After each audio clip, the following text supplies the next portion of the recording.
गांव में जैसे ही रात का अंधेरा छाने लगता, घसीटा राम की दुकान पर सभी लोग चाय पीने के लिए चले जाते। हमेशा की तरह आज भी सभी लोग चाय पीने के लिए घसीटा राम की दुकान पर बैठे हैं। गांव के कुछ लड़के उन सब की कहानी सुनने के लिए वहां पर आते हैं और सभी की बातें बहुत ध्यान से सुनते थे। अरे यार, क्या बात हो गई? आज अभी तक बिरजू नहीं आया। अब तक तो उसे आ जाना चाहिए था। उनको छोड़ो चाचा, आप लोग कभी गांव के हवेली के बारे में क्यों नहीं बताते? हवेली में ऐसा क्या है जो आप लोग उसके बारे में कभी बात नहीं करते? हवेली हम सब का एक बहुत ही बुरा बीता हुआ कल है, पर हम उसके बारे में कभी बात नहीं करेंगे और तुम लोग वहां कभी मत जाना। इसी में हम गांव वालों की भलाई है। फिर सभी लोगों में सन्नाटा सा छा जाता है और लड़कों की जानने की इच्छा बढ़ती जा रही थी। कुछ देर बाद भेड़िए की चिल्लाने की आवाज सुनाई देती है।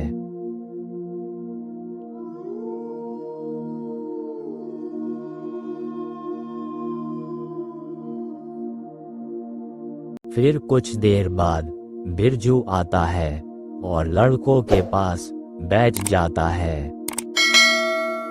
अरे बिरजू, कहाँ था इतनी देर तक?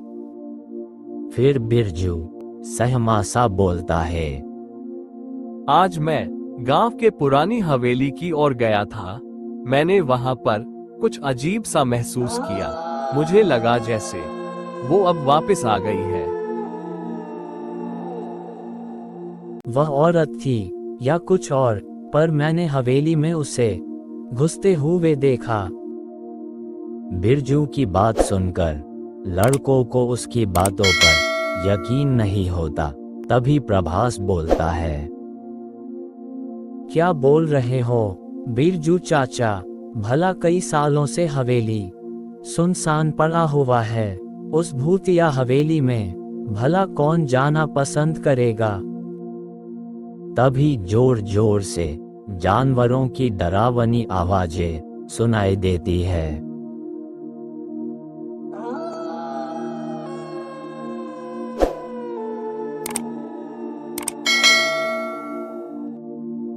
सुना तुम लोगों ने जानवरों की आवाजें? यह एक प्रकार की संकेत है कि वो अब हवेली में आ गई है।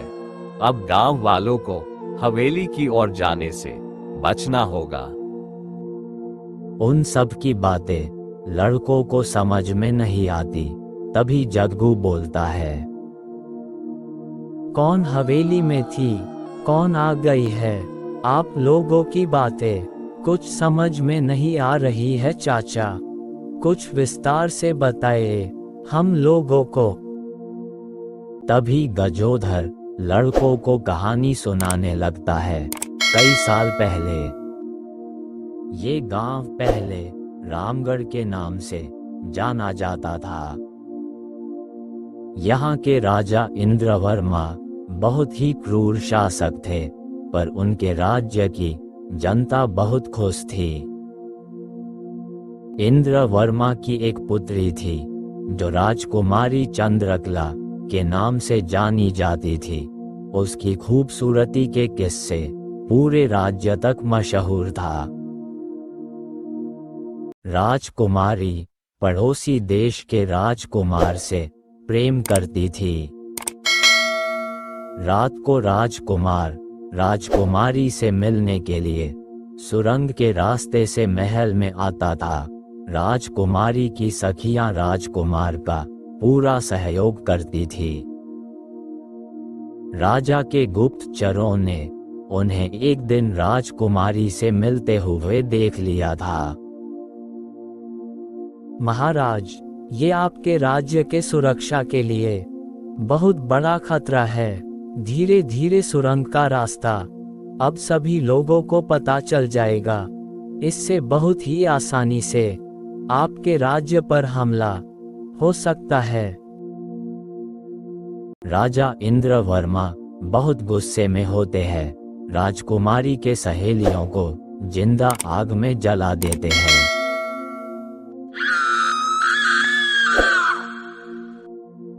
कहा जाता है उन दोनों की आत्मा ने राजमहल में रह रहे प्रत्येक व्यक्ति को मौत के घाट उतार दिया। आज भी उनकी आत्मा महल में भटक रही है। तभी तो पहले जो महल था आज एक खंडहर बनकर रह गया है। पर लड़कों को ये सब मन धड़क कहानी लगती है और उनके बातों पर यकीन नहीं होता। उन्हें लगता है सब झूठ बोल रहे हैं ताकि वो लोग उस हवेली के अंदर न जाए। फिर अगले दिन चारों गांव के एक सुनसान जगह पर मिलते हैं और महल के अंदर जाने की योजना बनाने लगते हैं। यार मुझे तो बहुत डर लग रहा है। क्या हम लोगों को किले के अंदर जाना जरूरी है? तभी समोखन बोलता है, अगर हम सब आज डर गए तो किले का राज कभी नहीं जान पाएंगे। सब लोग झूठ बोल रहे हैं। किले में ऐसा कुछ भी नहीं हुआ है और हाँ, मुझे डर वर नहीं लगता। सभी वहां से किले की ओर चल देते हैं। तुम लोगों की बातें मुझे मानना नहीं चाहिए था। हम सब किले में जाकर करेंगे क्या? इससे हासिल क्या होने वाला है? तभी जदगू अपना प्लान सभी को बताता है। किले के अंदर बहुत सारे सोना हीरे जवाहरात है। मेरे दादा ने रात के अंधेरे में कई बार किले के अंदर से सोना घर लाए हैं और अब हम भी वही करेंगे। किले का गुप्त रास्ता मुझे पता है। सोने की लालच सभी को महल के अंदर खींच लाती है। चलते चलते सभी लोग किले के कारागार तक पहुंच जाते हैं। किले के अंदर रोशनी ऐसे थी मानो जैसे कोई बरसों से इस किले में साफ सफाई कर रहा हो। देख रहे हो तुम, ये राजा का जेल है। इसमें गुनहगारों को रखा जाता था। हम सब राजा का जेल देखने के लिए यहाँ नहीं आए हैं। अपने काम पर ध्यान दो। जल्द से जल्द सोना लेकर यहाँ से निकल जाए। हमारे लिए उतना ही सही होगा। कुछ दूर जाने के बाद उन्हें खून से लथपथ एक लाश दिखती है। लाश देखकर सभी की रूह कौंप जाती है। तभी डरता हुआ समोखन बोलता है, देखा तुम सब ने, ऐसा लग रहा है जैसे इसका सर अभी अभी काटा गया है। सर से टपकते हुए खून। ये चीख चीख कर बोल रहे हैं कि उन सब की बातें सत्य थी। अब हम सब की जान खतरे में है। तभी पीछे से उन्हें एक आवाज सुनाई देती है,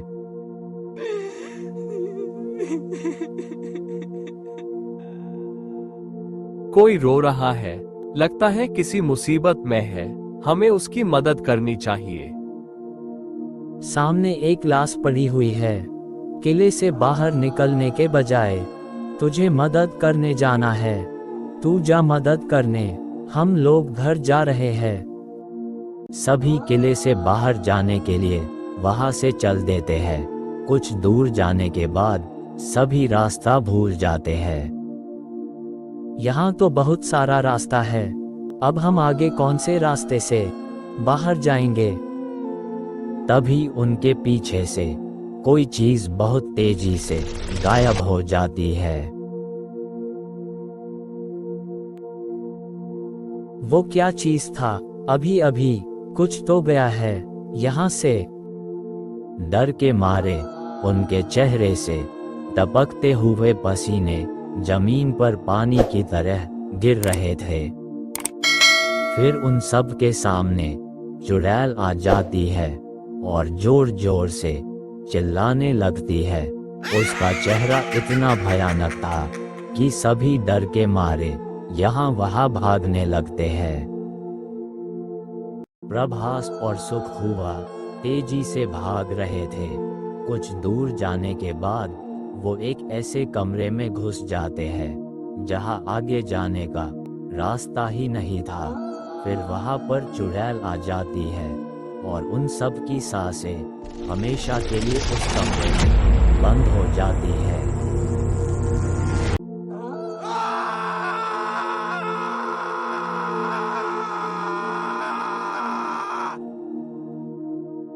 उन दोनों की चीखने की आवाजें सुनकर इन दोनों के रोंगटे खड़े हो जाते हैं। डर के मारे दोनों चुप रहने में ही अपनी भलाई समझते हैं। तभी कुछ देर बाद इन लोगों को ढूंढते हुए चुड़ैल वहां आ जाती है। कहाँ चले गए? कब तक बचोगे मुझसे? मैं किसी को आज नहीं छोड़ूंगी, सबको मार दूंगी।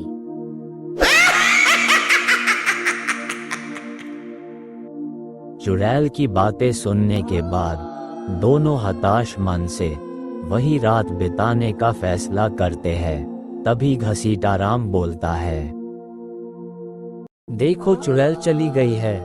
हम देर तक यहाँ रुके तो मारे जाएंगे। बजरंग बली का नाम लो और चलो यहाँ से। मैंने सुना है जो सच्चे मन से उन्हें कोई भी पुकारता है उनकी मदद जरूर करते हैं। और इसी विश्वास के साथ मन में नाम लेते वहां से चल देते हैं और हवेली से बाहर निकल जाते हैं।